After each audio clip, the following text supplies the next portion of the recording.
everybody, it's Cash. Welcome back. Thank you very much for joining me. Still in Hollywood. Today I am outside Paramount Studios on Melrose Avenue. I really wanted to take you on a tour of Paramount Studios, but although they do have tours, they claim that they can't possibly let you film on the tour because what about copyright issues? What happens if Tom Cruise walks by and he doesn't want to be filmed? Stuff like that. I suspect that's a bit bogus really, but it does mean that I'm not going to be able to show you inside. However, I booked myself on a different studio tour. In the meantime, I just thought I'd show you the studio and walk around the outside and tell you a bit about it, because it was founded, as far as I'm aware, around, should we say 1912? They were called Progressive Studios. And then over the years they changed the name to Paramount, and then they took over a bunch of other companies. It just became this massive conglomerate. But, you know, it's incredibly famous. This is where the Godfather movies were made, and Indiana Jones, Transformers, if you're into that. Even Sonic the Hedgehog, apparently, was made here. This here used to be Capitol Records. This is now the studio tour building, but this used to be Capitol Records. Remember, what was that song by Dean Martin? When the moon hits the sky like a big pizza pie. I know, I should be on Broadway. But that was recorded in there. And a lot of Frank Sinatra's hits were recorded in there. Then Capitol Records moved somewhere else. And next door here, see what I'm pointing there? This used to be RKO. Remember RKO Pictures? And RKO was bought out by Lucille Ball and Desilu. And so Desilu was featured here as well. To me, there is nothing more fascinating than being able to go around and touch buildings that are, in terms of entertainment anyway, historic. The actual studios are surrounded by a hedge, so there's nothing really to touch there. But if I go and touch the wall of RKO and Desilu, that might produce something. I know it's been kind of renovated and painted and whatever, but it's still the same structure. And very often the structure reveals the intention underlying its construction. See, this is the Paramount Studios studio tour building. It used to be Capitol Records. So Frank Sinatra has walked in that door, Dean Martin has walked in that door, and countless other famous people. I love that. There's a sense of heritage here that intrigues me far more than, say, British history does. This is where, this is where the studio tour goes in. But it's originally the RKO building and the Desilu building. So let's just see what I get from this. Let's just touch it and see what happens. I know this always looks weird to passers-by, but let's just see what I get for it. It's not even an image. It's like a sonic boom. When I touch it, all I get is like a very low decibel and very low vibration. Boom. Maybe because it's part of the foundations of Hollywood. Desilu was started around 1950, I think, and grew from there. It was Lucille Ball and Desi Arnaz, and she bought him out and carried on running the studio on her own for years. She was responsible for Star Trek and The Untouchables. The woman was indomitable. You get the wrong idea about her from her TV show. She was some goofy knockabout character. She was really deadly serious and a brilliant businesswoman. So maybe this is the seminal nature of it. Boom. Yeah, it's like I want to move aside to let it through. Oh, wow. Yeah, this was built with the intention of moving mountains. This was built with the intention of creating a noise, of being prominent, of being paramount, actually. How interesting. Yeah, it's got a real force to it, but it's not a tangible force. There's no image, it's just boom. Very powerful, very deep.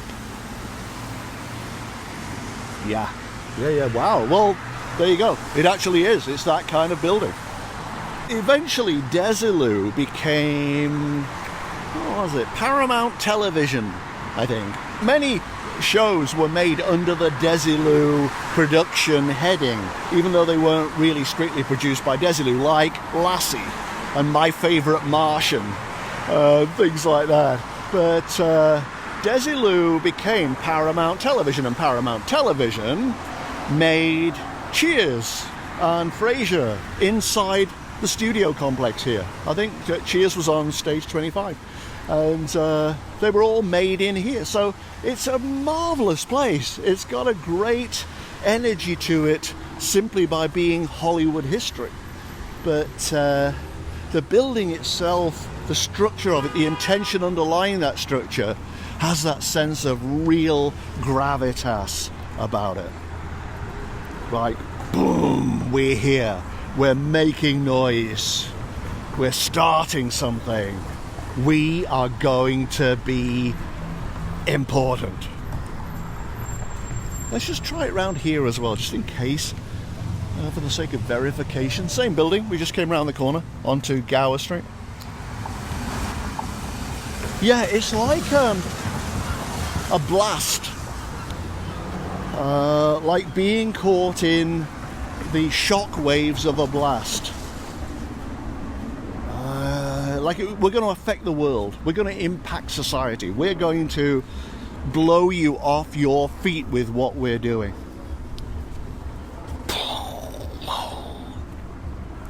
Yeah, I actually felt myself being pressured backwards. Yeah. How absolutely fascinating. Back in my Hollywood heyday, incidentally, I used to come here because I was on Entertainment Tonight a few times with my handwriting thing, my intuitive handwriting thing. And I used to come here and do famous people for them, stars who were in the news or whatever. And I would tell the audience of Entertainment Tonight what was really going on with the person, with the celebrity, with the star. And I used to go in this door up here. And what was interesting was that afterwards they go, well, thank you. And you'd sign a release and they wouldn't show you out. They just assume you would go out of the building here onto Gower Street and go home. But I didn't. I took a left and went inside the studio itself and wandered around the backlot. They have a New York backlot. Very often they shoot New York scenes there, when really they're not in New York at all, they're just here. And I would go out that way. So that's where I went in. I would go through that gate instead of coming out of here. And I'd wander off around the backlot. It was fantastic. But 780, this was the address of RKO Pictures and Desilu Productions. And if you look, you can just see the back of the New York backlot there. Now, I have heard that if you continue up here behind Paramount Studios, there is a graveyard. As unlikely as that may seem, it actually may be on Paramount Studios land, for all I know.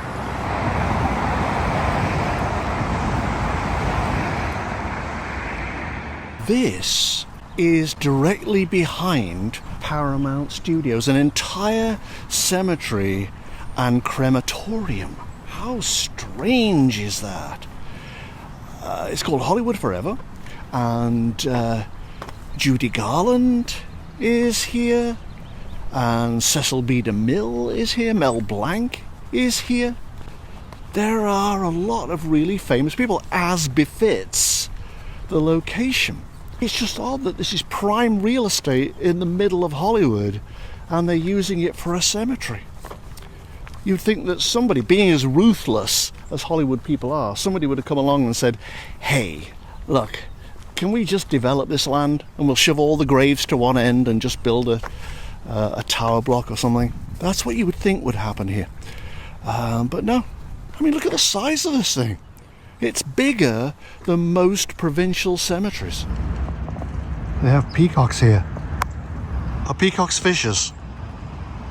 Because they're coming right for me. Let's just go around them. I'm treating them a bit like mountain lions. Oh, look, I just hit upon it. This is Mel Blanc's tombstone. That's all, folks. A man of 1,000 voices. I'm just going to touch his tombstone. Oh, no,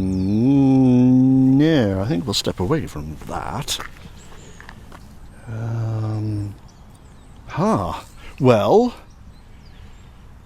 there was this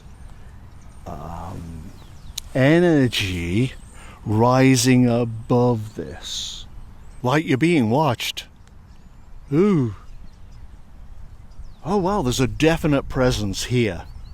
This is like, I see you, I know what you're doing, don't do anything untoward, I'm watching. Like big, up there, like here. Whoa.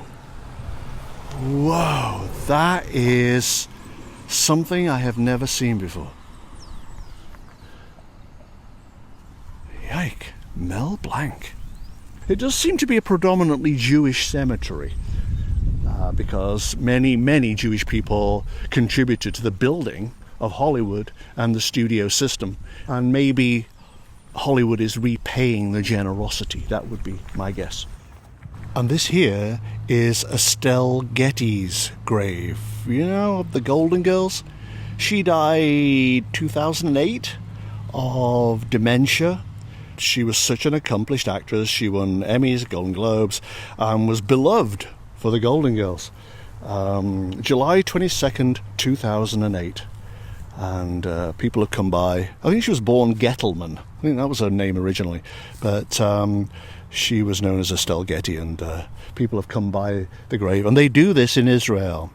If you go to graveyards in Israel, they put stones memorializing the person on the grave. Let me just touch it for a second and see what happens. I'm a bit wary now after the Mel Blanc one.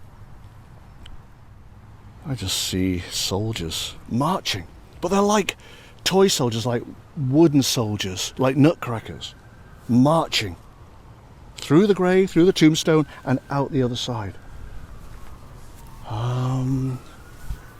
What would that be? Protection?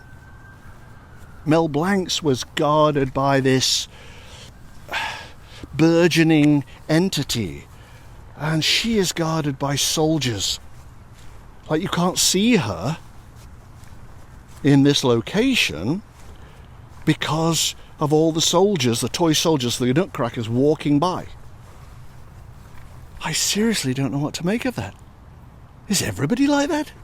Everybody's guarded? Everybody's protected? So you just think, well, they're just graves and they're gravestones. But everybody's protected?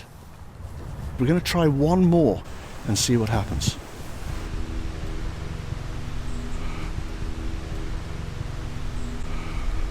Judy Garland.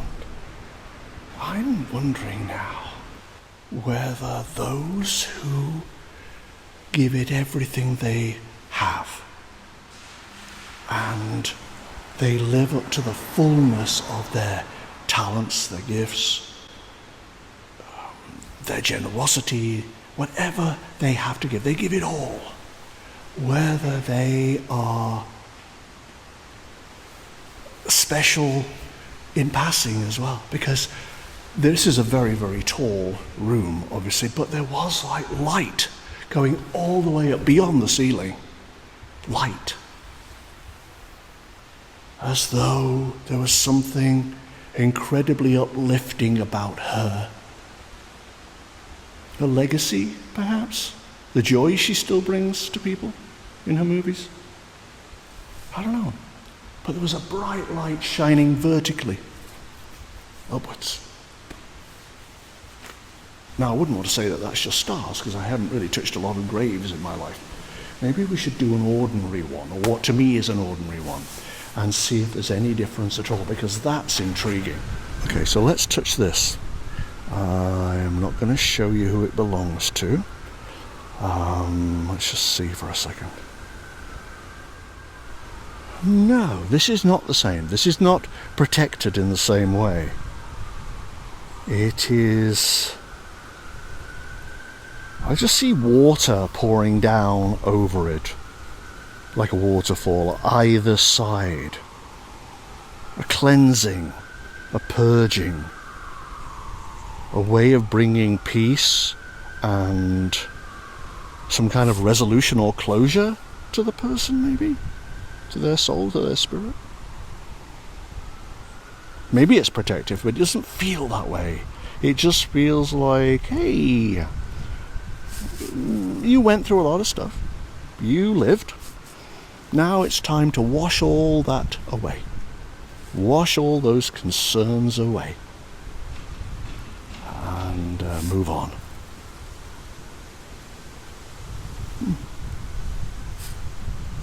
Now, of course, the Reverend Jesse Jackson died this week. Somebody else who lived an incredibly full life and lived up to his full potential, one assumes.